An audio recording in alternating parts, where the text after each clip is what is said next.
Bonjour et bienvenue à notre première conférence des Midis de l'interdisciplinarité. Je suis Valérie Hubens, chargée de projet à la Fédération des maisons médicales et je suis ravie de vous accueillir. Je ne suis pas seule avec vous aujourd'hui, nous sommes toute une équipe. Joanne Herman qui va modérer le chat et rapportera vos questions. Stéphania Morsola qui l'assiste. Nicolas Yedzi, grand maître pour la technique. Anne Overdin assiste les participants ayant des problèmes de connexion. Et Valérie Pigache qui envoie les liens aux inscrits de dernière minute. Alors, nous sommes très heureux de vous voir aussi nombreux pour ouvrir ce cycle. Nous étions à midi à 127 inscrits. Et en fait, de très nombreux travailleurs de maisons médicales, dont je sais qu'une partie regarde ce webinaire en équipe et on trouve ça vraiment chouette. Mais également de nombreux professionnels issus d'autres horizons. Ce qui a d'autant plus de sens quand on fait un webinaire sur l'interdisciplinarité. Alors, pour savoir un petit peu qui est autour de, j'allais dire de la table, mais qui est avec nous à nous voir, on va lancer un sondage et avec la question « Qui êtes-vous » Et donc, le Zoom ne permettant que 10 réponses, donc on vous pose une seule question, mais qui est dédoublée afin que vous trouviez ce qui vous... voilà, vous pouvez avoir plusieurs réponses aussi, mais donc on peut lancer le sondage.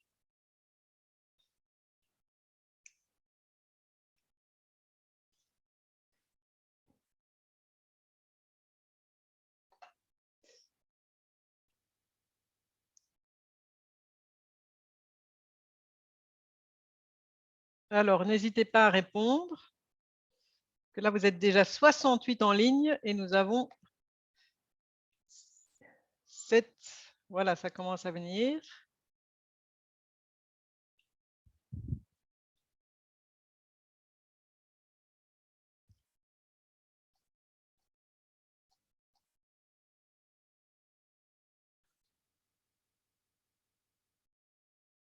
Alors. Et donc, voilà, si vous êtes... apparemment, vous êtes... Excusez-moi, apparemment, il y a un problème de... On ne sait pas répondre aux 2 questions. Enfin, faites comme vous pouvez, le mieux qu'on peut. En tout cas, je vais du coup clôturer le sondage.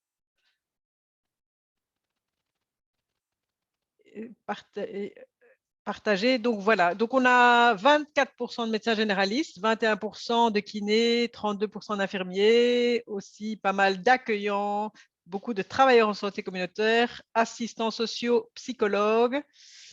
Alors, une diététicienne, pas de sage-femme et de dentiste, de pharmacien, pas encore, mais je me rappelle pourtant avoir vu dans les inscrits au moins un pharmacien, 6 coordinateurs, 7 gestionnaires et alors 25% qui ne se retrouvent pas, non, 25 personnes qui ne se retrouvent pas dans les, voilà, qui ont d'autres fonctions en tout cas que celles qui étaient mises, ou alors qui n'arrivaient, qui devaient absolument répondre quelque chose.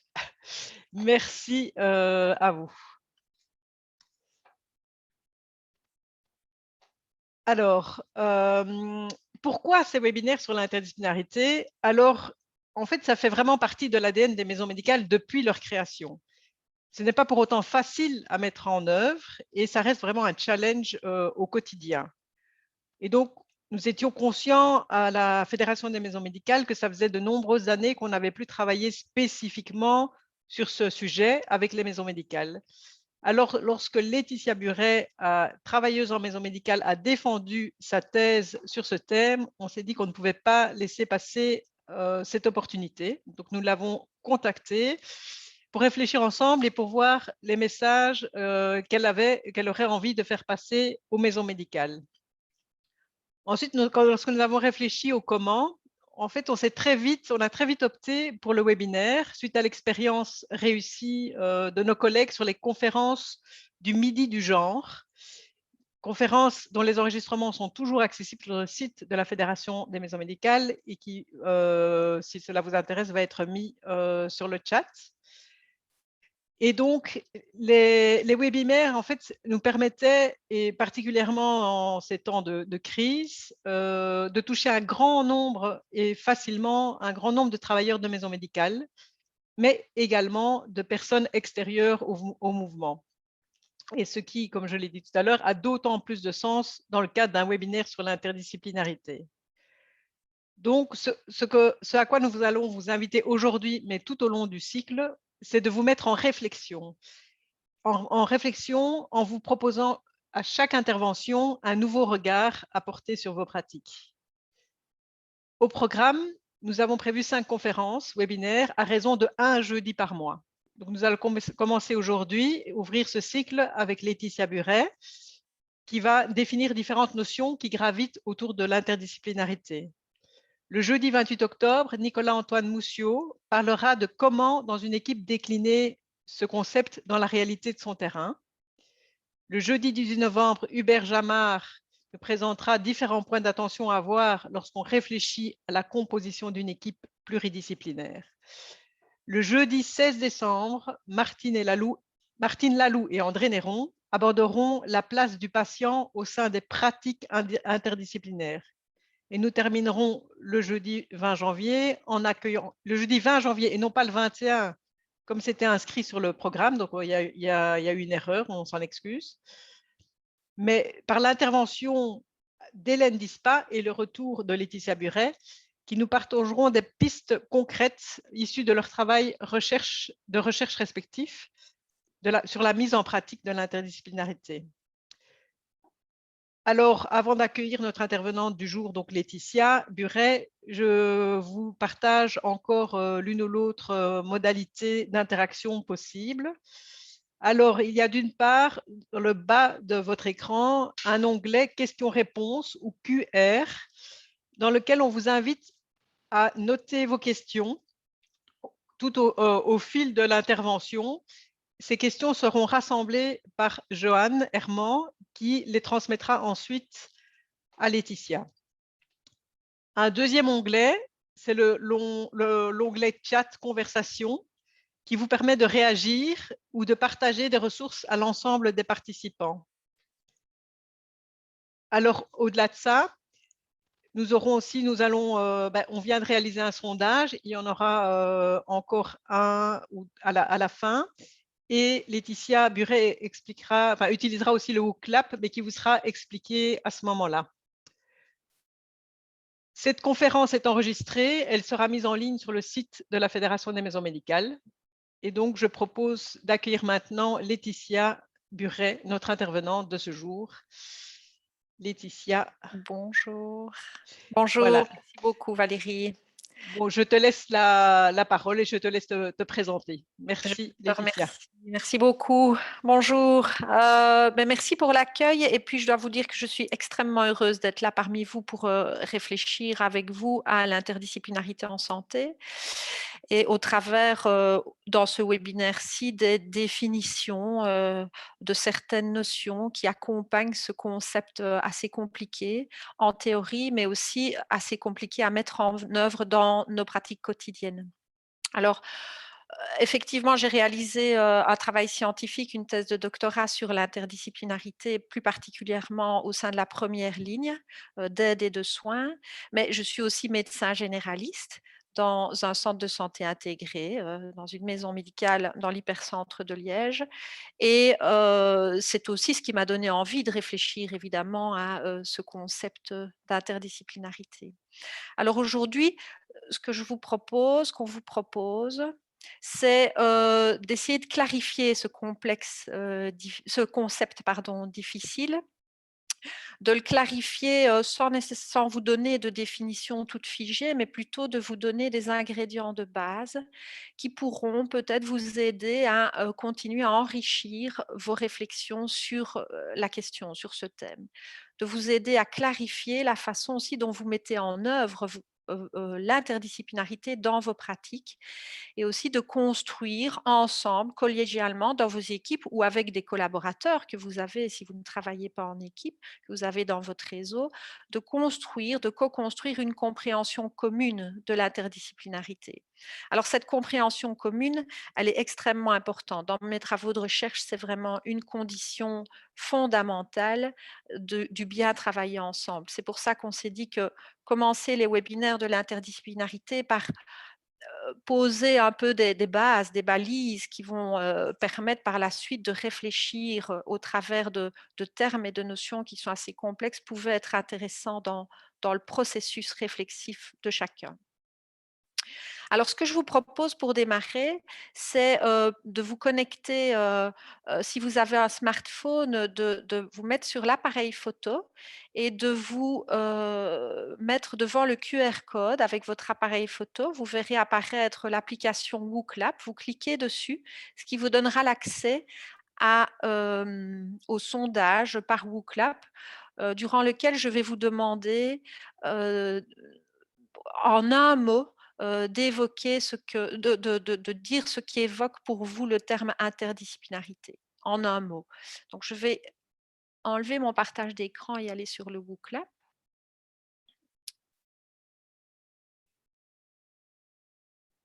Voilà. Et nous allons commencer le petit sondage. Voilà, donc pour vous, qui évoque le terme interdisciplinarité en un mot. Collaboration, connexion, échange, horizontal, réseau, dialogue, équipe, coopération, communication, partage, différence, complexité,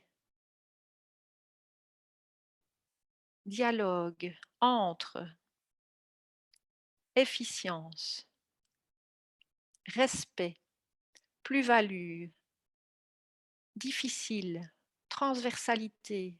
Ouah, c'est bon, ça vous évoque beaucoup de choses, je vois. Merci beaucoup pour ce sondage. Je vais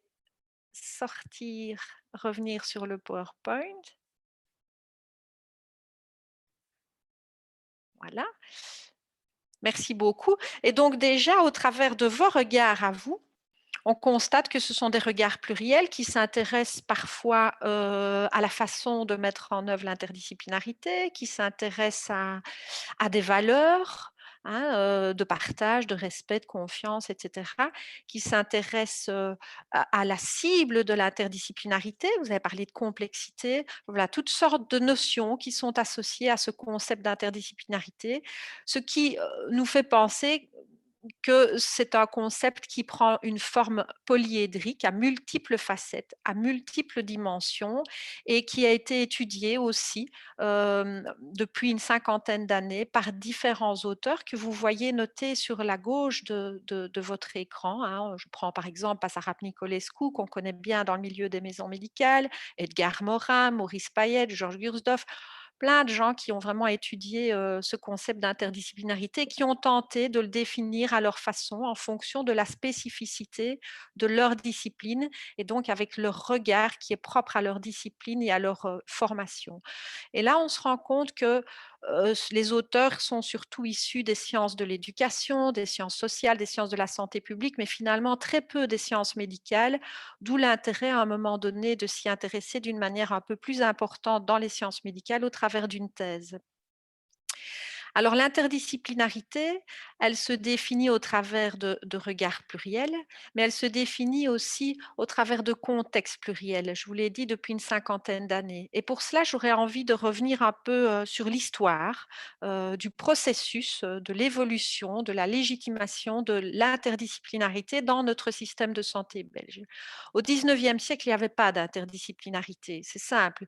Les seuls qui étaient dans un système de santé, si on pouvait déjà l'appeler comme ça, c'était les médecins. Ils avaient le monopole médical qu'ils avaient pu acquérir grâce à des lois qui avaient été mises en place pour évincer les autres métiers qui n'étaient pas encore professionnalisés, qui n'étaient pas encore légitimés par des diplômes et par l'accès légal sur le marché du travail.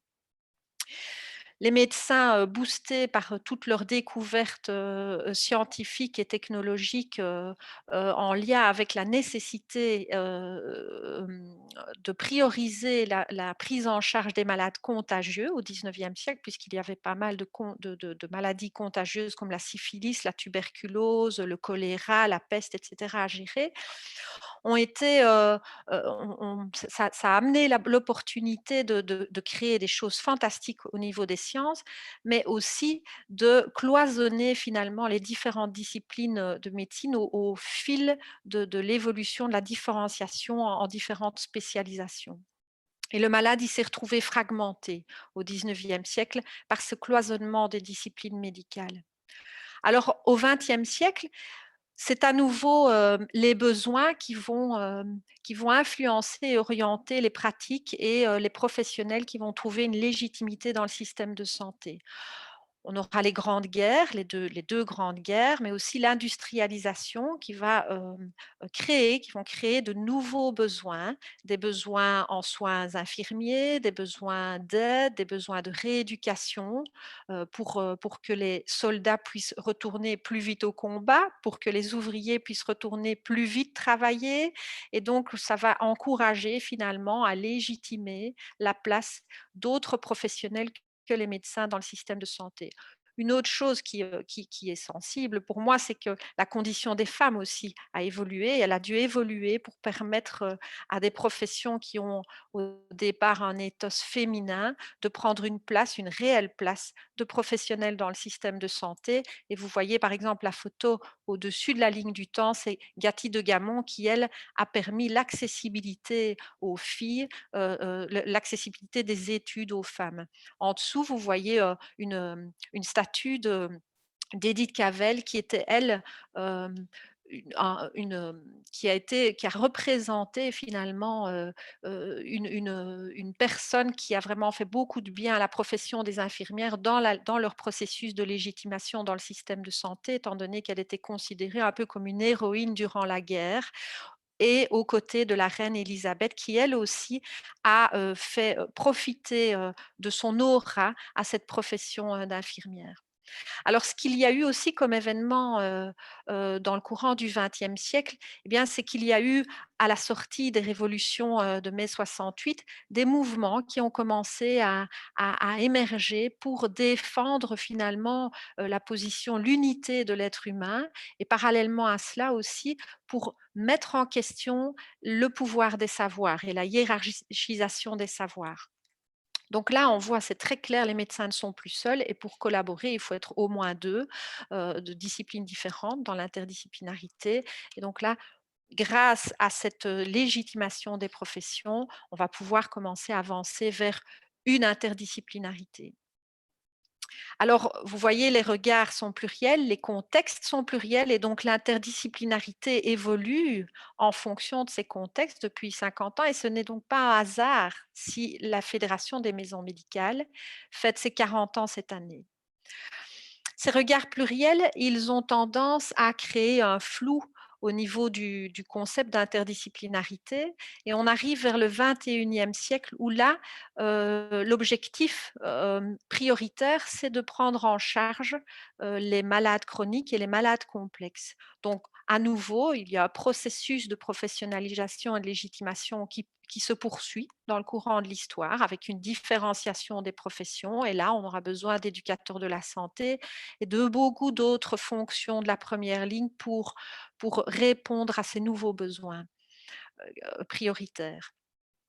Ce qui arrive aussi au niveau du 21e siècle, c'est cette nouvelle notion d'intégration. Donc on n'est plus dans du cloisonnement, on est dans l'idée de structurer les choses en intégrant de manière cohérente les services, en intégrant de manière cohérente les soins et l'aide apportée aux personnes malades chroniques et malades complexes.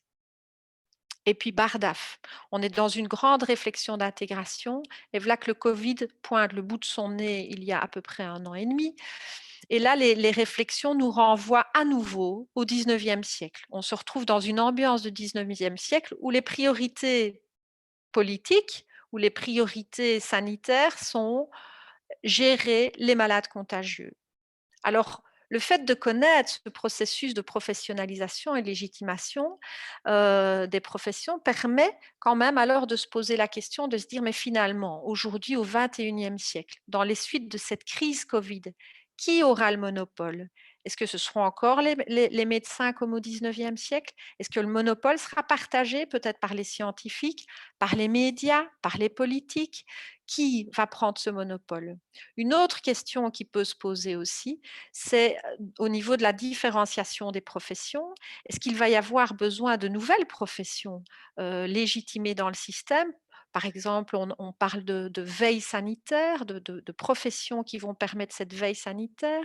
Est-ce qu'il va y avoir aussi de nouvelles répartitions des tâches? Et je prends ici l'exemple de la fameuse loi qui a fait couler beaucoup d'encre récemment, où elle autorisait des personnes qui n'avaient pas le diplôme infirmier de pouvoir réaliser des actes qui normalement sont des actes infirmiers.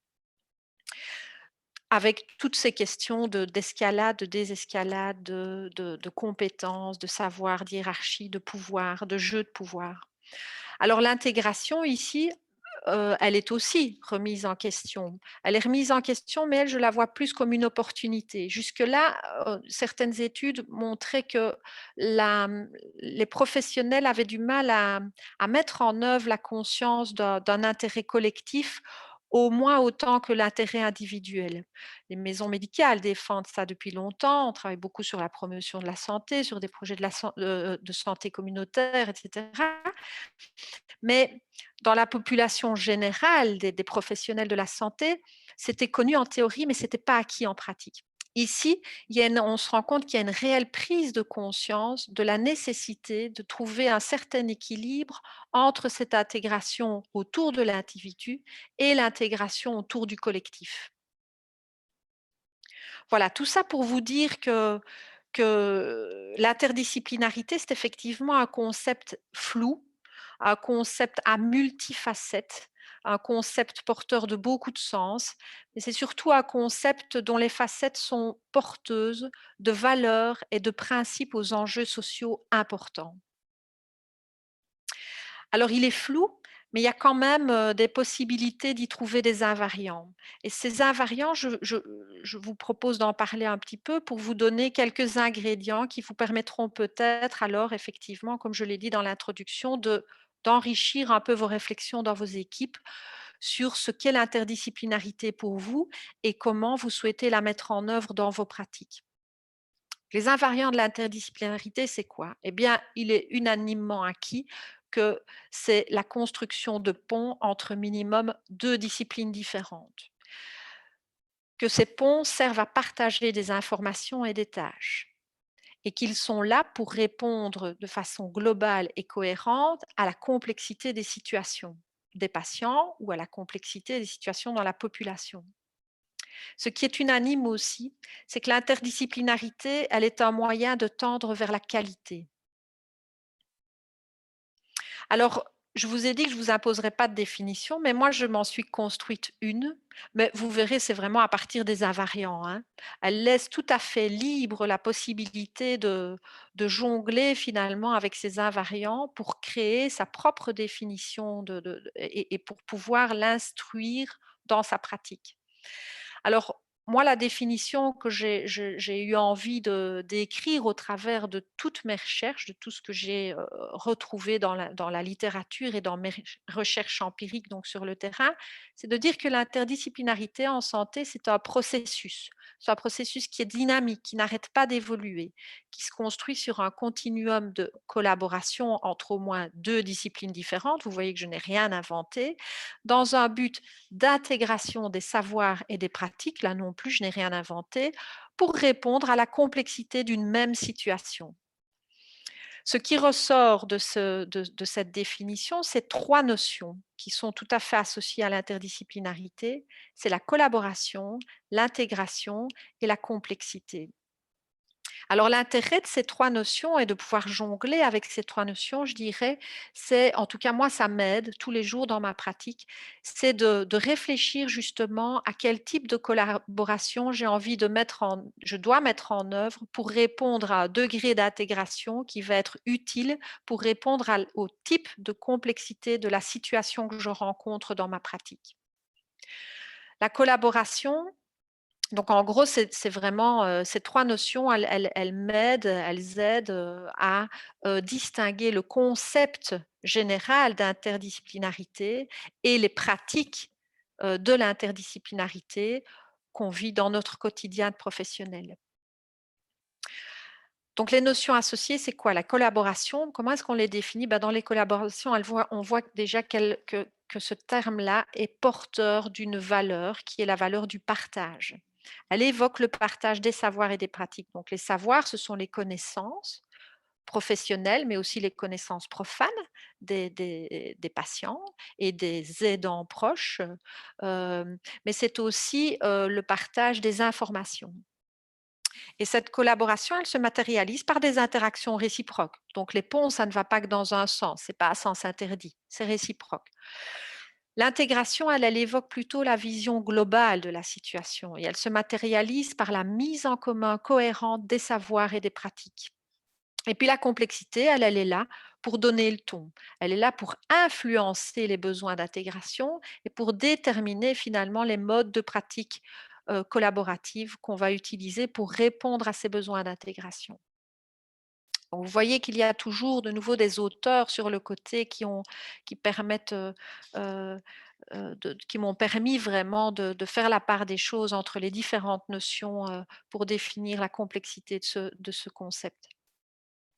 Alors, de manière beaucoup plus pratico-pratique maintenant, pour il vient dire et pour vous aussi, pour illustrer, pour essayer de définir un peu ensemble les pratiques de l'interdisciplinarité, je voudrais partir de Monsieur Dupont. Monsieur Dupont, c'est un patient, c'est une personne au départ, hein, qui n'est pas encore patiente et qui a une vie tout à fait classique. C'est un bon vivant, il est en bonne santé jusqu'à un certain moment donné, en tout cas dans une grande partie de sa vie.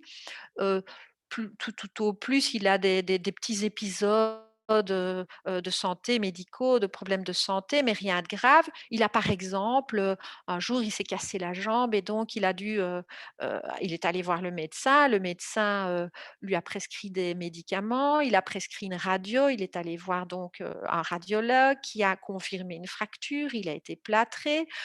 Il a donc eu besoin de soins infirmiers pour, des injections en sous-cutané. Il a dû aller chez le pharmacien chercher ses produits et ensuite, une fois qu'on lui a enlevé son plâtre, il a dû voir le kiné pour se rééduquer, pour récupérer une autonomie fonctionnelle. Ici, les professionnels travaillent en parallèle. C'est séquentiel, ils travaillent en fonction d'un aspect, chaque fois spécifique du problème de monsieur Dupont. Chaque intervenant décide des actions spécifiques selon leur objectif personnel, sans nécessairement tenir compte du travail des autres. Il y a ici, en fait, juxtaposition des informations et des tâches sans qu'il y ait réellement d'analyse ou de synthèse collective. Chacun travaille de son côté, parfois ils ne se rencontrent jamais et c'est quand même de la une pratique pluridisciplinaire. La vision est fragmentaire et le seul moyen d'avoir de la globalité ou de l'intégration, une vision plus globale, eh bien, c'est d'y inclure un intégrateur. Et l'intégrateur, c'est qui? C'est souvent on a le coordinateur de soins, le médecin généraliste aussi prend ce rôle-là et d'autres, hein, des assistants sociaux, des infirmiers peuvent prendre le rôle d'intégrateur en fonction des situations. L'intégrateur, il est là finalement pour analyser et pour réaliser une synthèse, mais il l'a fait seul. Donc on est encore dans de la pluridisciplinarité, mais avec une approche interdisciplinaire. Alors monsieur Dupont, il avance, dans son parcours de vie, dans son parcours de santé et malheureusement, il déclare des maladies chroniques, hypertension artérielle, diabète, qui finalement le mènent à avoir un infarctus, qui va créer, au fil du temps aussi une insuffisance cardiaque avec une perte d'autonomie. Ça va complexifier, ses besoins, ça va nécessiter de plus en plus de professionnels autour de lui. Et là, les professionnels, dans un idéal théorique, ils vont avoir besoin de regarder ensemble la situation entière. C'est ce qu'on appelle la pratique interdisciplinaire. Ils vont réaliser une analyse, dans l'idéal, hein, une analyse et une synthèse collective, collectivement, collégialement. Ils vont prendre des décisions ensemble pour donner, pour les suites à donner. Il va y avoir un effort de concertation, un effort de coordination. Là, les professionnels sont interdépendants. Ils sont interdépendants pour respecter l'objectif commun qu'ils auront décidé ensemble, qu'ils auront fixé ensemble. La vision, elle est plurielle, elle est globalisante. Il n'y a plus un seul intégrateur, c'est tout le monde qui intègre les choses. On est dans une pratique interdisciplinaire, pardon. Alors monsieur Dupont, il avance dans sa vie et puis, au fil du temps, son insuffisance cardiaque s'aggrave tellement qu'il arrive à une insuffisance cardiaque terminale. Il entre en soins palliatifs et là, c'est une situation, dans laquelle les professionnels des différentes disciplines, dans un idéal toujours théorique, vont devoir ouvrir les frontières de leurs connaissances vers des territoires qui dépassent leur champ classique et qui sont là pour changer leur vision. C'est ce qu'on appelle la pratique transdisciplinaire. Les professionnels dans cette situation-là vont tenter de transformer leur représentation pour se rapprocher encore plus de celle du patient. Ils vont regarder ensemble le système en entier, ce qui demande alors une organisation encore plus structurée et encore plus intégrée. Voilà.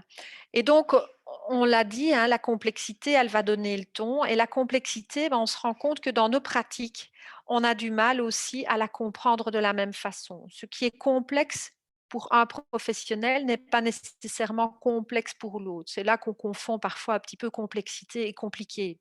Mais bon, en général, effectivement, il y a des confusions où, par exemple, une situation médicale compliquée pour le médecin généraliste n'est pas nécessairement une situation compliquée pour l'infirmier ou pour l'aide familiale. La complexité, elle se définit de différentes façons par les différents auteurs que vous voyez ici de nouveau sur le côté.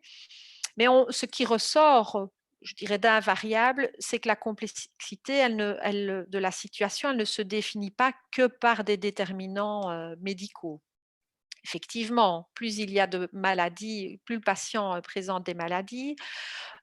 Si en plus ces maladies sont associées à une maladie mentale, eh bien ça va nécessiter un nombre de professionnels encore plus important. Le patient, par effet, réciproque de ces pathologies, va être en perte d'autonomie. Il va peut-être commencer à avoir des problèmes, sociaux aussi, socio-économiques. Donc il aura une perte, de ressources. Il va peut-être s'isoler et se retrouver beaucoup plus seul. Et donc les choses vont se complexifier de plus en plus et il y aurait une nécessité de mettre en place de plus en plus de services autour de lui pour répondre à ses besoins de soins et d'aide. Et cette complexité, ce degré de complexité va conditionner, comme je l'ai dit, le degré d'intégration utile à sa situation. Alors, il y a des outils. C'est un peu brutal, hein, cette DIA, mais bon, on va en parler juste une minute. Heu, il existe des dispositifs en Belgique, des catégories de dispositifs qui permettent d'intégrer les choses et qui permettent de comprendre aussi un peu dans quel mode de pratique on se situe. S J'ai essayé de catégoriser un petit peu ces différents outils et ce qui permet, je trouve de montrer au travers d'autres modèles, hein, de classification de ces dispositifs cliniques, de montrer qu'il y a des dispositifs qui répondent, eux, à des besoins d'intégration assez simples. C'est juste de la liaison.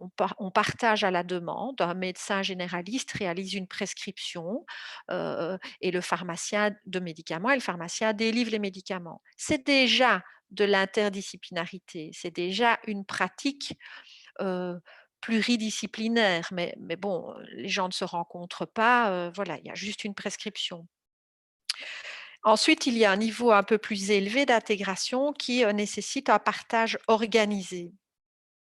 Par exemple, les réunions de coordination et aussi les réunions de concertation.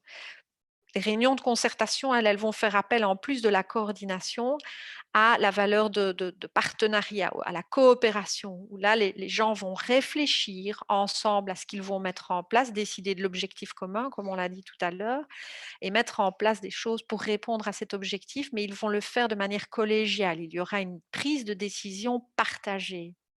Dans la réunion de coordination, l'idéal, c'est qu'il y ait de la coopération pour qu'il y ait de la coordination, mais si on ne prend que ce terme coordination, on considère alors que c'est plus dans l'organisation des actions et ça peut être une personne qui dit: «Toi, tu vas faire ça, toi, tu vas faire ça à ce moment-là et toi, tu feras ceci à un autre moment». Voilà. Le dernier degré, le degré le plus élevé d'intégration, lui, il se matérialise dans le système de santé par les équipes intégrées, donc les centres de santé intégrés, les maisons médicales, mais aussi pour partager l'information par des systèmes intégrés. Alors c'est ce qu'on appelle des systèmes intégrés, ça c'est la théorie, mais on sait tous en pratique que ce n'est pas si intégré que ça, puisque intégré veut dire quand même analyse et synthèse, et qu'il faut quand même toujours un intégrateur quand on va sur le réseau Santé Wallon, par exemple, pour ne prendre que cet exemple-là.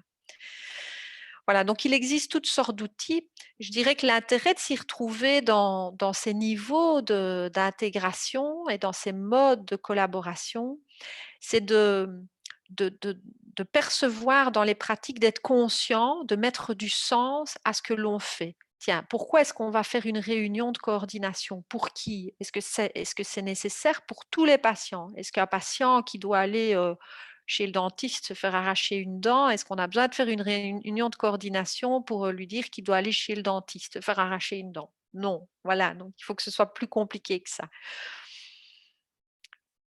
Voilà, donc ce qui ressort de ce que je viens de vous dire pour le moment, de prégnant, c'est que d'abord l'interdisciplinarité, c'est pas un choix, c'est une nécessité, surtout dans le contexte actuel. Que l'interdisciplinarité, eh bien, c'est un moyen de tendre vers la qualité, mais qu'il faut, quand même respecter un principe de pertinence en choisissant la bonne pratique en fonction du degré de complexité de la situation, pour répondre, pardon, de manière efficiente aux besoins d'intégration. Dans mes recherches, il y a un autre constat prégnant que je voudrais, aborder un petit peu avec vous. C'est la dualité, qui ressort entre la conviction de l'intérêt et la difficulté de mise en œuvre.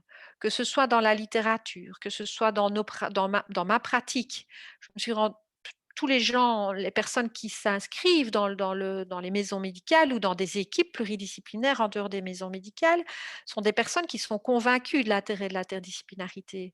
Et pourtant, on se rend compte quand même que c'est vraiment pas simple au quotidien.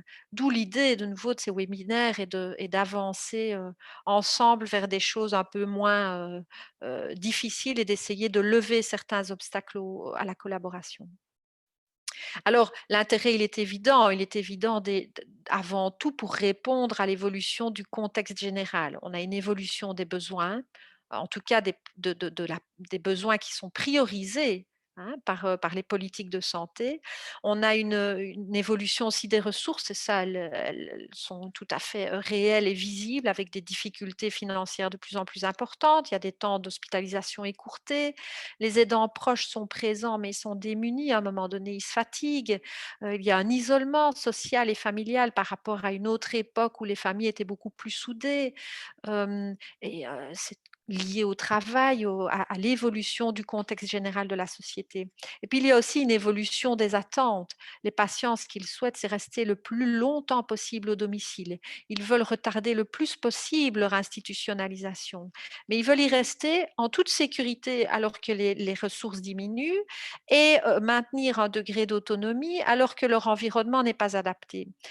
Ça rend compliqué les collaborations, mais elles sont nécessaires et utiles.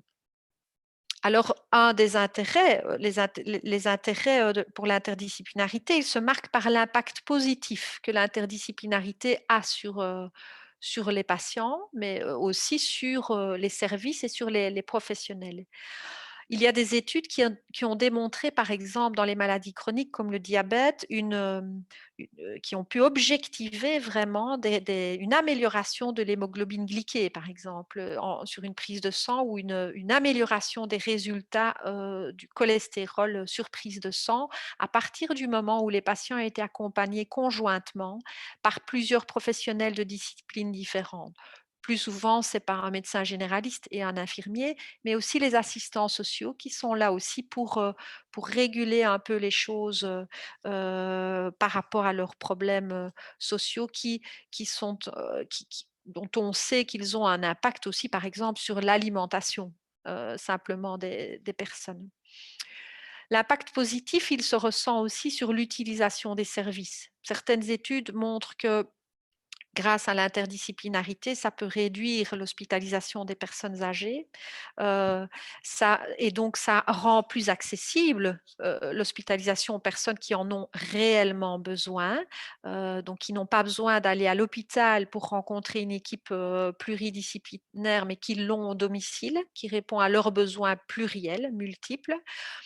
Et l'interdisciplinarité aussi a montré un impact positif sur la capacité qu'ont les patients à se soigner eux-mêmes ou à se faire aider par des aidants proches pour se soigner, hein. Et là, on en arrive à cette notion de patient partenaire dans l'interdisciplinarité, qui favorise cette capacité d'auto-soin.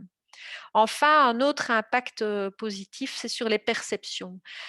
Beaucoup d'études sont allées à la rencontre du terrain, à la rencontre des personnes, des patients, qui eux se disent vraiment satisfaits et considèrent qu'ils ont vraiment une plus-value sur leur bien-être, que ce soit lorsqu'ils étaient dans une période difficile de fin de vie, ou ou dans des périodes où ils avaient des problèmes de dépression. Il y a eu des études là-dessus où ils disaient que les patients allaient beaucoup mieux et se sentaient mieux, étaient plus satisfaits quand ils voyaient que les gens collaboraient bien entre eux. Parce qu'il faut le dire, l'interdisciplinarité, c'est une chose, les collaborations, c'est une chose, mais on parle de bonne collaboration, on parle de bien travailler ensemble. Hein. Ça ne suffit pas de travailler ensemble. Alors, d'autres études ont montré aussi une satisfaction chez les professionnels de la santé qui considèrent que souvent ça les aide à diminuer la lourdeur, surtout émotionnelle, de certaines situations. Et puis, les politiques de santé le disent, hein, elles considèrent aussi que ça peut avoir un impact pour améliorer la santé. Un autre point qui permet de voir que l'interdisciplinarité est tout à fait utile et intéressante, c'est rien que par la définition des soins primaires. Les soins primaires idéaux, ils doivent répondre à 4 critères JICA qui ont été définis par le groupe d'études et de réforme de la médecine en 1971 déjà. Et donc ces critères-là, par définition, nécessitent l'implication de plusieurs professionnels. Quand on voit rien que la dimension de globalité, hein, les soins primaires idéaux, c'est quoi? C'est tenir compte de toutes les dimensions. Bah, là, évidemment, un médecin généraliste ne va pas pouvoir le faire tout seul. C'est assez important d'aller vers les autres et de s'intéresser aux compétences et aux explorations auprès du patient d'autres aspects de la santé de la personne. Le critère d'intégration, les soins primaires idéaux, c'est quoi? Ça doit être des soins de tout type, préventifs, curatifs, de réhabilitation. De nouveau, on ne connaît pas un professionnel de première ligne capable de faire ça tout seul.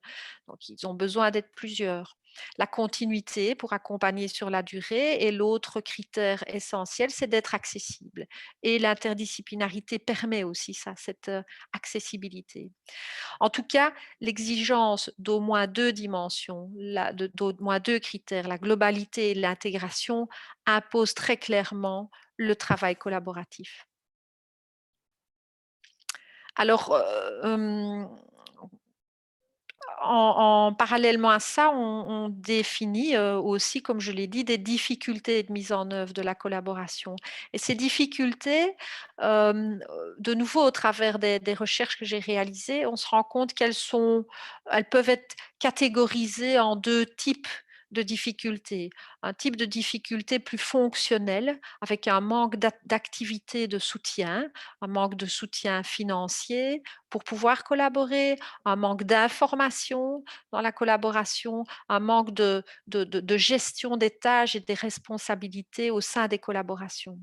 Et puis un autre type de facteurs, sont des facteurs plus normatifs en lien avec des valeurs. On se rend compte qu'il y a des différences de cadre de référence entre les différentes disciplines, des différences de vision des choses, des différences de mission, évidemment, puisque un infirmier n'a pas la même mission qu'un médecin généraliste, ni qu'une assistante sociale, mais aussi des différences de valeurs et d'attitudes.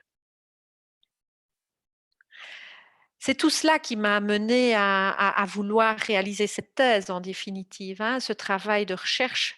L'idée, pour moi, c'était vraiment une fois, après avoir confirmé cette dualité entre la conviction de l'intérêt et la difficulté de mise en œuvre des collaborations, c'était de chercher finalement, des leviers pour faciliter, des leviers pour améliorer la mise en œuvre de l'interdisciplinarité. Et donc, je vous propose de retourner à nouveau sur le WooClap, maintenant que vous l'avez, et je vous demanderai de répondre à la question: quel est votre contexte de travail? Et moi, je vais retourner aussi sur le WooClap pendant que pour activer le sondage.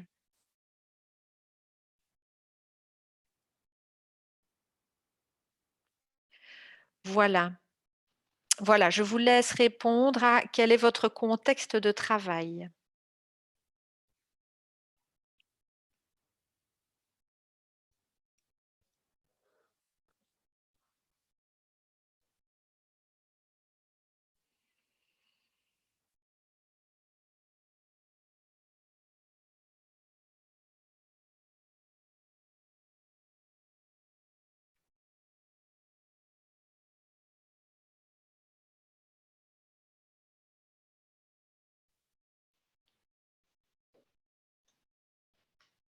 Laetitia, je ne sais pas s'il y a moyen de remettre le code.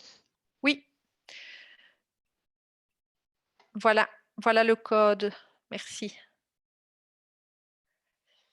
Voilà, pour les personnes qui sont arrivées plus tard, alors vous pouvez vous mettre sur, via votre smartphone sur votre appareil photo. Vous le pointez sur le QR code et vous verrez apparaître l'intitulé de l'application Booklab. Vous cliquez dessus et vous arrivez directement sur le sondage.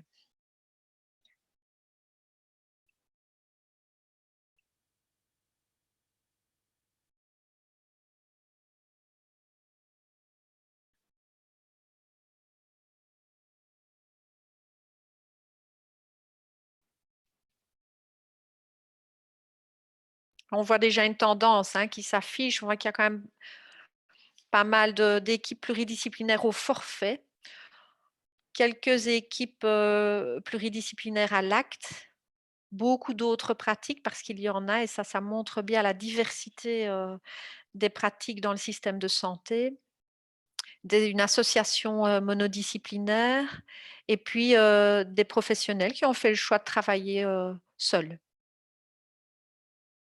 Et merci d'être là, évidemment.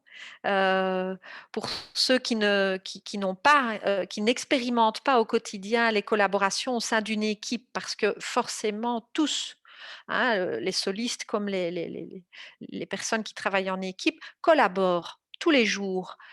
Tous les jours, vous avez des contacts, tous les jours, vous exercez au minimum de la pluridisciplinarité avec d'autres en réalisant des prescriptions, en passant des coups de fil, en demandant un avis. Tout le monde collabore tout le temps, mais ce qui est intéressant aussi, c'est d'y mettre du sens et de pouvoir expliciter ce qu'on fait. Voilà, je vais enlever le partage. Merci en tout cas d'avoir partagé avec nous votre pratique. Je reviens sur le PowerPoint. Voilà. Et donc, en fait, si je vous demandais un peu votre pratique, c'est pour vous dire qu'en réalité, vos pratiques, elles ont une influence sur les collaborations. Ça, c'est très clair, c'est évident. Et dans mon travail, ce qui ressort, c'est que les leviers de l'interdisciplinarité, eh bien, ce sont des leviers organisationnels, beaucoup. Le fait d'avoir la possibilité de fonctionner dans un espace pluridisciplinaire, dans un espace commun, d'avoir une disponibilité commune, de travailler, d'expérimenter au quotidien le travail en équipe, ça facilite les choses évidemment. Mais il y a d'autres choses. Le fait de travailler au forfait, un forfait horaire, je dirais aussi, pour le travailleur, qui est encore en dehors du forfait pour le patient, eh bien, ça permet aux professionnels de ne pas hiérarchiser finalement sa pratique. C'est sûr que quand on travaille à l'acte, ce qui est prioritaire, c'est de réaliser des actes qui sont rémunérateurs. Quand il n'y a pas d'acte, la pratique n'est pas basée sur l'acte rémunérateur, eh bien, il y a plus de possibilités, puisque les gens sont rémunérés pour le faire, de participer à des réunions. Un médecin généraliste soliste qui travaille à l'acte, quand il va à une réunion, il n'est pas payé, il le fait sur base volontaire. Un médecin généraliste d'un centre de santé intégré qui est payé par un salaire horaire, eh bien lui, qu'il aille en réunion ou qu'il voit un patient, il sera payé. Ce qui facilite aussi les choses, c'est de bien pardon, de bien formaliser les tâches et les responsabilités des uns et des autres. La répartition des tâches est extrêmement importante et elle doit être explicitée.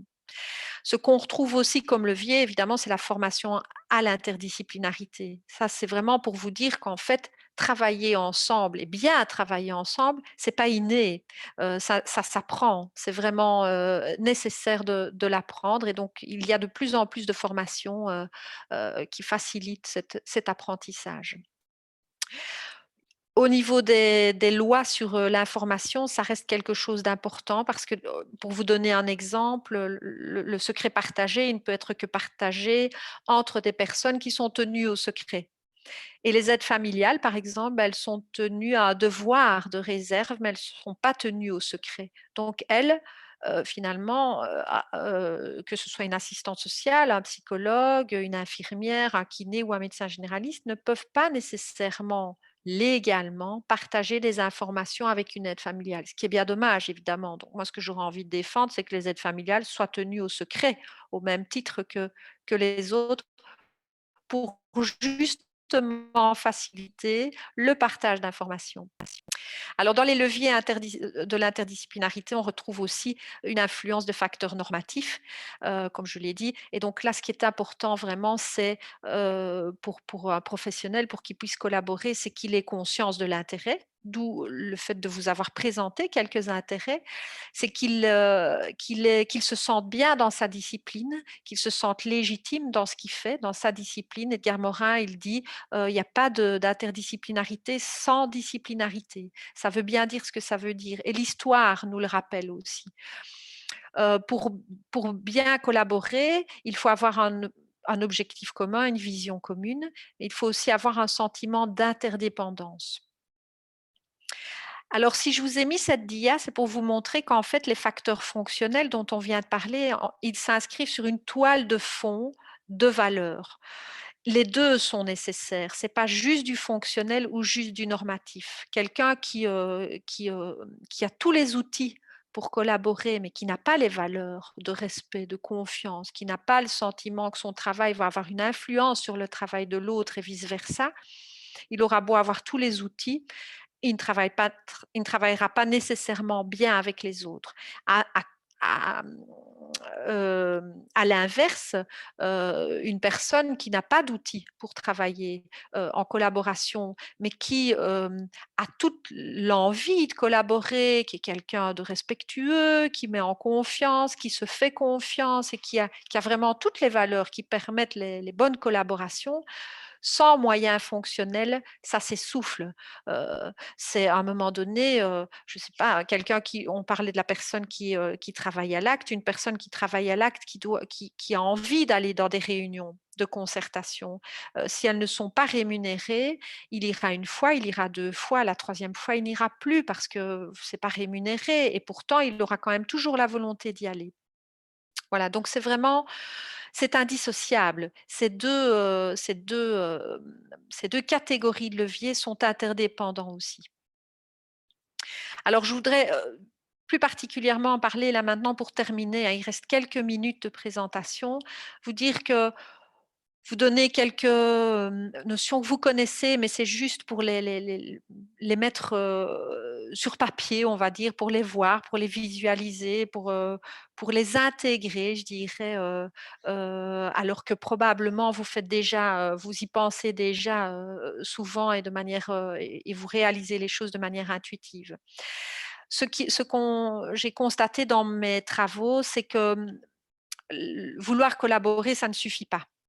Ça, c'est très clair, comme je l'ai dit.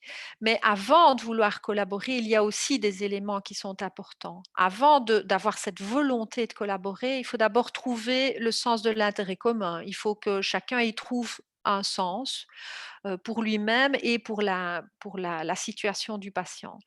Il faut aussi qu'il ait le sentiment que la collaboration est réalisable. Si c'est impossible, si de toute façon on va se taper dessus chaque fois qu'on se rencontre, on ne va pas avoir envie de collaborer. Il faut avoir aussi le sentiment d'avoir la compétence de collaborer. Si on ne se sent pas compétent, on ne va pas y aller, on va se racrapoter, on va se renfermer sur soi-même et on ne sera pas à l'aise dans nos collaborations. Et enfin, avoir le sentiment de contrôlabilité sur la collaboration. Qu'est-ce que ça veut dire ça? Et ça va parler à beaucoup de personnes qui sont de professionnels qui sont légitimement en recherche d'une forme d'autonomie. C'est vraiment avoir le sentiment qu'ils apportent une plus-value au suivi, à la situation, à la réponse à apporter à la situation et que ce soit reconnu par les autres professionnels. Alors, une fois que ces éléments-là sont présents, ces éléments de base, ces invariants de nouveau pour pouvoir collaborer, pour acquérir une volonté de collaborer, il faut, aussi, en plus, se sentir légitime et en sécurité professionnelle. C'est sûr que si vous travaillez comme infirmier dans une équipe et que vous êtes sur un siège éjectable parce qu'on considère qu'on n'a pas besoin d'infirmiers dans cette équipe-là, ça va être beaucoup plus compliqué de collaborer. On va surtout d'abord se protéger, protéger sa position et c'est bien logique, avant d'avoir l'envie de collaborer, avec les autres, surtout avec d'autres qui ont envie de vous éjecter. Il faut avoir envie de faire connaissance et avoir ce sentiment d'interdépendance, donc le sentiment de l'impact, de l'influence de nos actions et de nos visions sur la vision des autres et sur l'action des autres. Et enfin, de reconnaître la complémentarité des autres. Donc, en fait, il faut avoir des sentiments et des valeurs vis-à-vis de soi-même, mais aussi vis-à-vis des autres. Ce qui va permettre la construction, au fil du temps, d'un respect mutuel et d'une confiance mutuelle. Alors une fois que cette volonté, est acquise et donc il en faut déjà pas mal des éléments pour le vouloir, eh bien, il faut pouvoir passer à l'action et c'est pas si évident que ça non plus. Donc il y a beaucoup de gens qui s'inscrivent dans ce mouvement-là et puis ensuite, ils sont coincés dans leurs actions. Donc avant de collaborer pour pouvoir passer de la volonté à l'action, eh bien ce qu'il faut et c'est pour ça, c'est d'où le sens de ce webinaire pour essayer de clarifier les choses, c'est, d'acquérir une compréhension et une vision commune.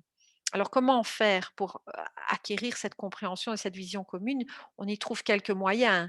Un des moyens, c'est de connaître les compétences et les limites des uns et des autres. Comment? En se formant, en s'interrogeant, en organisant des réunions d'équipe où les professionnels se présentent leurs compétences dans leur discipline, leurs limites, leurs difficultés, ce qu'ils peuvent apporter.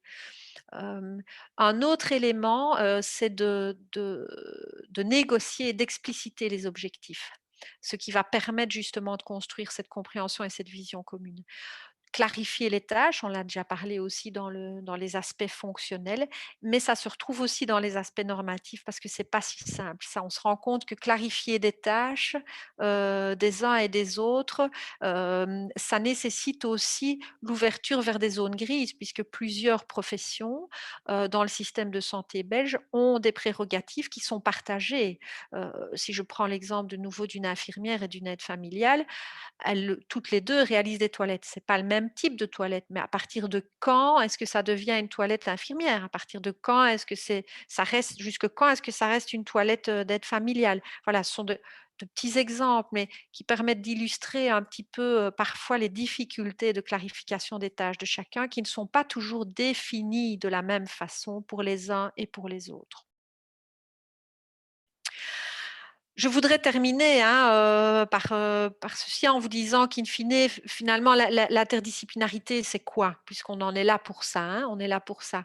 Eh bien, l'idée, de nouveau, c'est pas d'imposer quoi que ce soit, c'est vraiment de dire que, l'interdisciplinarité, c'est quoi? C'est de structurer finalement l'action collective et de développer l'intelligence collective. On parle d'action et on parle de réflexion et donc, finalement, ce qui est important, c'est que dans chaque équipe ou dans chacune de vos collaborations, c'est pour vous-même et pour les autres membres de votre équipe, c'est d'essayer de trouver le juste équilibre entre des collaborations que j'appelle chaotiques, donc qui ne sont pas du tout organisées, pas structurées, où il n'y a pas de procédure, où il n'y a pas de règles au niveau de répartition des tâches, etc., vers des collaborations plus organisées.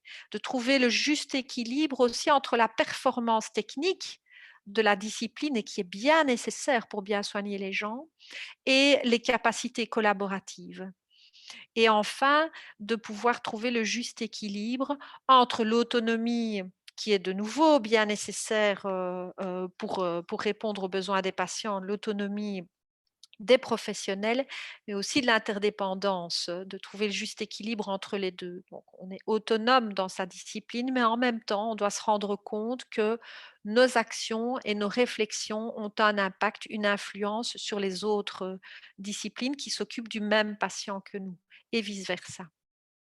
Pour conclure, je voudrais vous dire que, heu pour moi, l'interdisciplinarité, c'est vraiment l'idée d'ouvrir les frontières, c'est de structurer l'action collective, c'est de développer une intelligence collective, ce qui nous permettra de continuer à offrir, un accompagnement d'excellence à nos patients. Voilà, je vous remercie pour votre attention Et je suis disponible maintenant pour les questions, je crois. Donc, je vais arrêter le partage. Merci beaucoup, Laetitia. Donc, nous passons, merci, c'était vraiment très intéressant. Nous allons passer effectivement maintenant à passer aux questions et réponses de Laetitia. Et donc, je vous invite à continuer à déposer vos questions dans le Q et R. Et je passe maintenant la parole à Joanne qui va ramener vos questions qui sont déjà arrivées à Laetitia.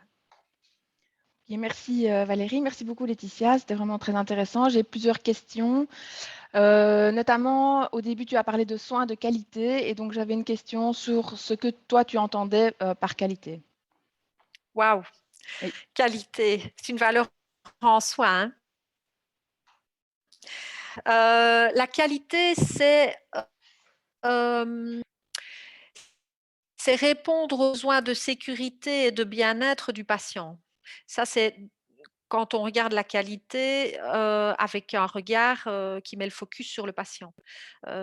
C'est un peu théorique et en même temps, c'est ce qu'on essaye de mettre en œuvre dans nos pratiques au quotidien. C'est de trouver de nouveau le juste équilibre entre ne pas mettre en danger le patient par des actes que nous pourrions poser, de mettre autour de lui un environnement qui lui permet de rester en sécurité, de lui offrir une possibilité de garder ou de récupérer même de l'autonomie pour qu'il puisse continuer à se sentir bien dans sa vie. Donc, c'est vraiment trouver ce juste équilibre entre la sécurité et le bien-être du patient. J'aurais envie de résumer ça comme ça pour ne pas entrer dans des considérations beaucoup plus compliquées. Ok, merci. Alors j'avais une deuxième question qui était en quoi l'interdisciplinarité favorise-t-elle l'accessibilité des soins? Alors, c'est pas elle favorise l'accessibilité des soins par déjà l'accessibilité culturelle. À partir du moment où on travaille à plusieurs, avec plusieurs cultures différentes, plusieurs réflexions, plusieurs pensées différentes, je parle de culture professionnelle aussi, pas seulement de culture issue d'une autre origine, un autre pays, etc., mais d'une culture vraiment professionnelle où on a été tous éduqués dans nos formations avec des cultures un peu différentes, qu'on soit formé comme infirmier ou qu'on soit formé comme médecin généraliste, on a été élevés de manière différente. Et donc, cette diversité de cultures qui pourrait se mettre autour de la table permet, je pense, de manière indirecte à poursuivre cette valeur d'ouverture vers d'autres cultures vers les patients. Et donc, ça permet, je pense, en tout cas par rapport à la culture, à l'accès de la culture, de l'interculturel, ça augmente cette accessibilité-là. Par rapport à une accessibilité géographique, ça peut aussi aider. Et au niveau de la continuité des soins, on peut se faire aider. Les tandems médecins généralistes infirmiers sont très fréquents. Et l'accessibilité peut nous soutenir, les infirmiers par exemple peuvent nous soutenir dans une démarche où ils vont plus souvent chez un patient peut-être plus proche de leur pratique si on ne travaille pas en équipe et, euh, et puis nous y aller un peu moins souvent puisqu'on a le regard de l'infirmier par exemple. Voilà en quoi je pense que l'interdisciplinarité peut avoir une action, entre autres. Hein. J'aurais bien envie de partager tout ça avec vous, évidemment, parce que vous avez sûrement plein de choses que vous auriez envie de partager sur, sur ce qu'on est en train de dire. Et j'aurais bien eu envie d'entendre vos avis d'ailleurs. Oui, effectivement, mais c'est vrai que c'était pas possible de pouvoir laisser parler les participants, donc c'est pour ça que j'ai relevé les questions. J'avais encore une question sur la promotion à la santé, de comment intégrer la promotion à la santé parmi toutes les différentes disciplines de première ligne de soins notamment, et parce qu'il y avait notamment une question par rapport à la temporalité, mais aussi à la dimension individuelle versus population. Donc voilà. Ben, moi, je dirais que la promotion à la santé, c'est plutôt un thème transversal. C'est pas, je dirais que ça traverse toutes les disciplines et ça traverse toutes les prises en charge ou prises en soin, hein, certains prises en soin ou tous les accompagnements des personnes. Et donc, j'aurais plutôt envie de le voir plus comme ça, comme quelque chose de transversal. Et je dirais qu'un bon moyen de l'inscrire de manière plus efficace, on n'est même pas encore dans de l'efficience, mais plus efficace dans les pratiques, c'est la formation. C'est de former les jeunes qui vont, les jeunes professionnels, et de les encourager vraiment à pratiquer, mais de leur apprendre vraiment à, euh, à aussi aborder ce thème de promotion de la santé dans leur suivi, dans leurs accompagnements. Ok, merci. Et j'avais encore une question, si on a un petit peu le temps, sur les signes que tu verrais d'une interdisciplinarité qui est défaillante, ou en tout cas, voilà, qui mériterait de se reposer des questions. Dans une équipe, tu veux dire des Oui. signes Ah ben, je dirais que quand il y a plus de communication, par exemple, ça devient compliqué. Ce serait un signe si les gens ne se parlent pas ou qui n'osent pas dire les choses, si dans une réunion, par exemple, si on prend un exemple concret de la réunion où normalement la parole doit circuler, où les gens doivent se sentir à l'aise pour parler, si on a l'impression que c'est un peu censuré, comme ça, ou que des gens s'auto-censurent parce qu'ils n'osent pas communiquer, là, je dirais que c'est quand même un symptôme important. Après, on parle beaucoup, dans les difficultés, on parle beaucoup justement de ce problème de communication, et moi je dirais que ça reflète quand même aussi à une différence de vision des choses. Parfois, il y a des gens qui ont l'impression de ne pas bien communiquer entre eux, mais ce n'est pas un problème de communication, c'est juste une différence de point de vue. Et ce qui est important dans l'interdisciplinarité, je dirais, c'est que justement de tenir compte de cette différence de point de vue, parce que c'est l'essence même de l'interdisciplinarité. Et parfois, on a tendance à avoir le sentiment qu'on est dans un conflit, alors qu'on n'y est pas. On est justement dans l'idée de préserver le paradoxe des différences des uns et des autres. C'est ça qui fait toute la richesse de l'interdisciplinarité. Le fait d'avoir des avis différents, à partir du moment où c'est respecté, où chacun a pu donner son avis et que ça a été respecté, même si ce n'est pas ce choix-là qui a été pris, ce n'est pas pour ça qu'on est fâché ou qu'on est contre. L'idée, c'est dans un idéal, ce serait de pouvoir créer une nouvelle idée, une nouvelle décision à partir des différents regards qui ont été apportés dans cette réunion. Mais je dirais que la communication, très clairement, c'est quand même un point qui est crucial et qui est révélateur très vite de problèmes en interdisciplinarité. C'est là-dessus que ça se marque, hein. C'est sur la communication, très fort. Ok, merci. Et alors, j'avais encore une question, mais je pense que tu pourras y répondre rapidement. C'était savoir si tu pouvais encadrer des équipes. La réponse est non par rapport à l'interdisciplinarité, mais peut-être c'est le moment de faire passer le message sur la formation qui a lieu à l'UEG, où je pense que vous essayez justement d'intégrer différentes disciplines.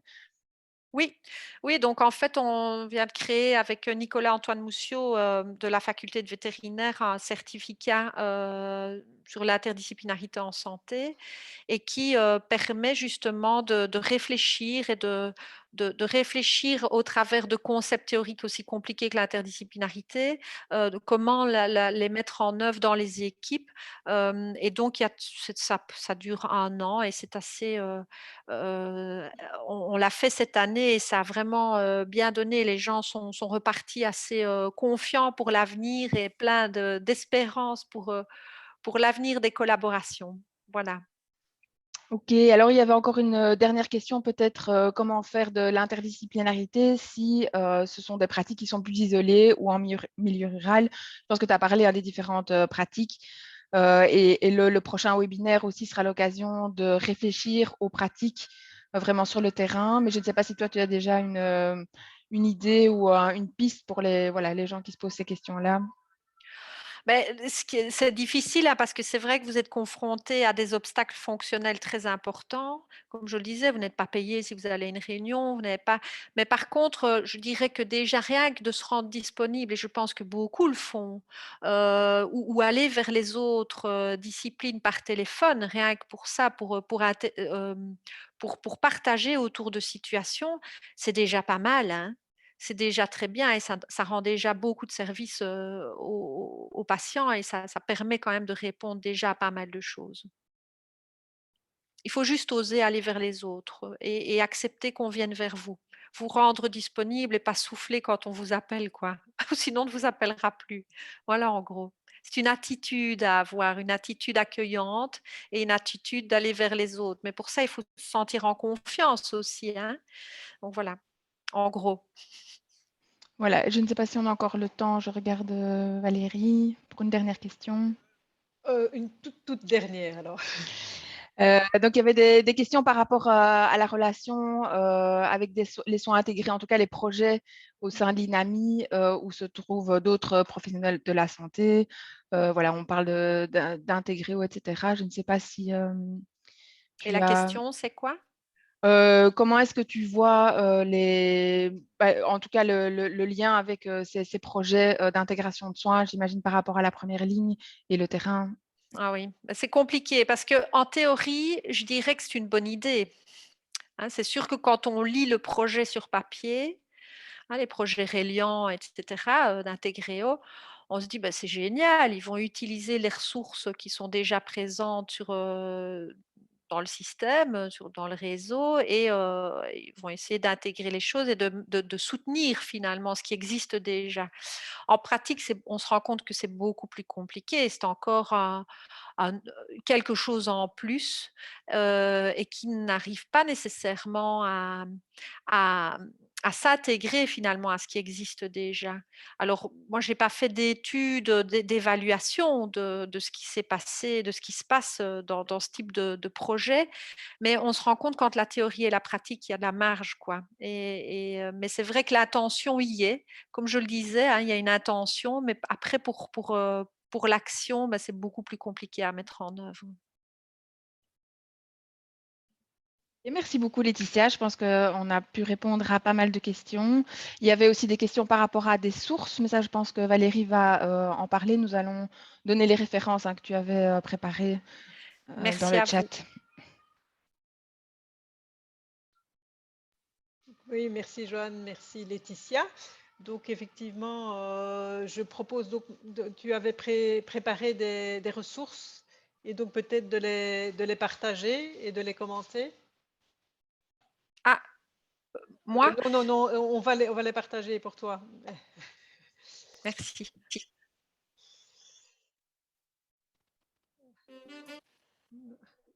Voilà. Voilà. Oui, donc ce que je proposais, on me demandait de donner 3 références. Alors, bah, la première que j'ai choisie, c'est la référence de Beehive, du livre blanc de la première ligne en Belgique francophone, hem, pour pouvoir justement vous parler de Beehive. Donc Beehive, c'est la chaire de la première ligne, francophone et bah, c'est quelque chose, d'assez incroyable, d'extraordinaire. Ça montre bien l'évolution, du processus de légitimation et de professionnalisation de l'interdisciplinarité. Donc on n'en est plus, on dépasse, on va au-delà de la professionnalisation et de la légitimation de profession, mais là d'une manière de fonctionner ensemble. Donc je vous invite vraiment à aller voir, mais surtout aller aussi sur le site de BIAV. Il y a plein de choses intéressantes, des webinaires. Enfin bon, voilà, ils font énormément de recherches, donc c'est vraiment intéressant. Donc je vous y invite vivement.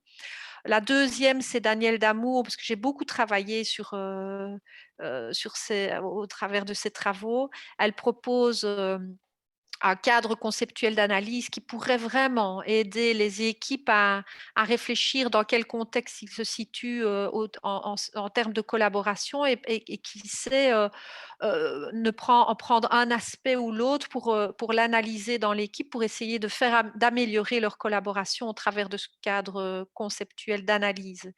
Et puis la troisième référence, je me suis dit que j'allais quand même vous mettre ma thèse, où se retrouvent de toute façon aussi beaucoup de choses de Daniel Damour et de plein d'autres gens géniaux qui ont réfléchi aux collaborations interprofessionnelles. Et donc, voilà, elle est disponible et vous pouvez piocher des petites choses quand vous en avez besoin. Et c'est vraiment un grand plaisir que je partage tout ça avec vous. Merci en tout cas pour votre attention, pour votre accueil et j'espère vous revoir. Oui, et c'est en fait justement, il y avait une demande d'une autre ressource, parce que tu en as parlé tout à l'heure. Donc, pourrions-nous avoir accès aux sources attestant de l'impact positif de l'interdisciplinarité sur la capacité des patients à se soigner eux-mêmes, ainsi que sur la satisfaction des professionnels de la santé et de la diminution de la charge émotionnelle ressentie dans certaines situations? Voilà, donc peut-être c'est plus facile effectivement que voilà, on fera ça par mail. Donc j'ai retenu le nom de la personne qui nous le demandait. Alors j'espère qu'on a quand même pu répondre à la majorité des questions et que voilà, que on ne va laisser personne de frustré. Merci en tout cas d'être venue, Laetitia, pour cet exposé très clair et très intéressant. Et Merci à donc, vous. on va tout doucement clôturer notre webinaire, mais pas encore tout à fait. Avant de clôturer, je voulais quand même, et avant d'évaluer, parler de l'accréditation. Donc, l'accréditation pour les médecins généralistes a été demandée. Celle pour les kinésithérapeutes a été acceptée et donc vous connaissez le système. J'ai mis dans le chat le lien pour l'accréditation. Donc vous devez répondre aux questions et avoir au moins 3 sur 5 pour obtenir l'accréditation. Ensuite, j'aimerais lancer un petit sondage en fait d'évaluation sur notre premier webinaire de l'interdisciplinarité.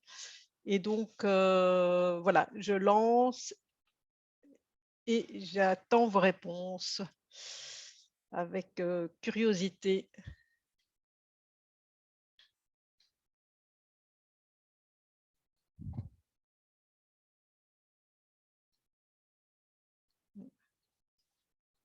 Yeah.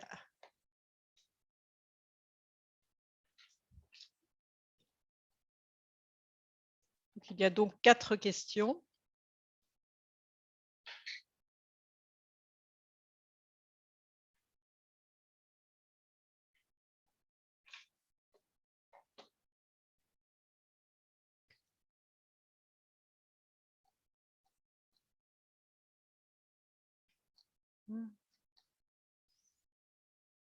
Là, donc, c'est déjà à 50% de répondants.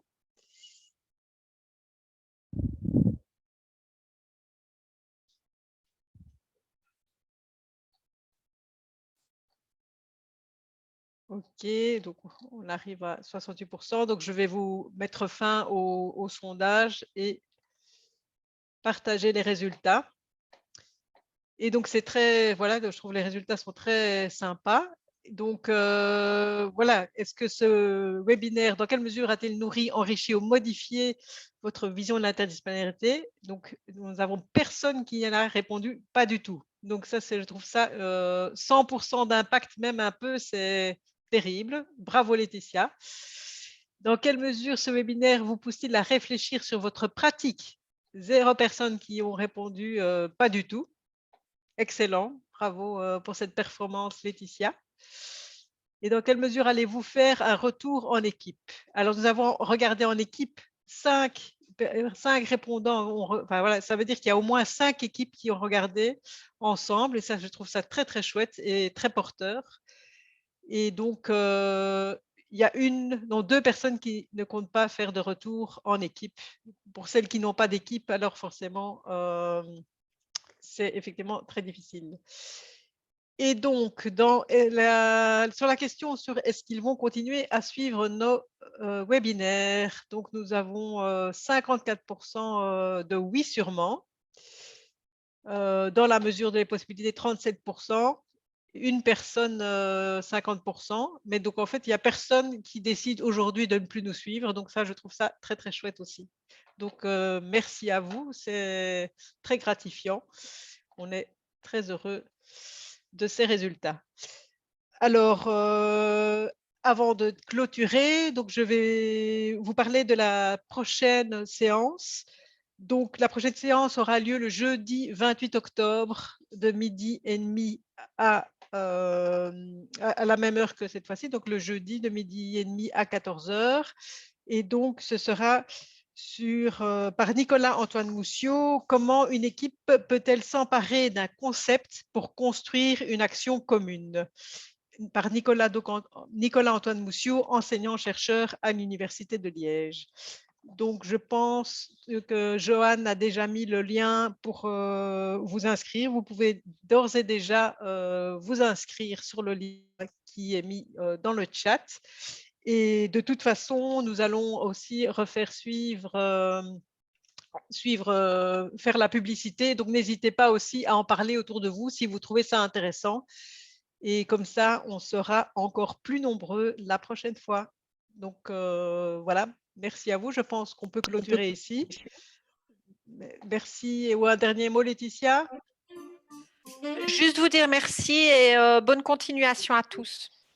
Au revoir. Merci, à dans un mois.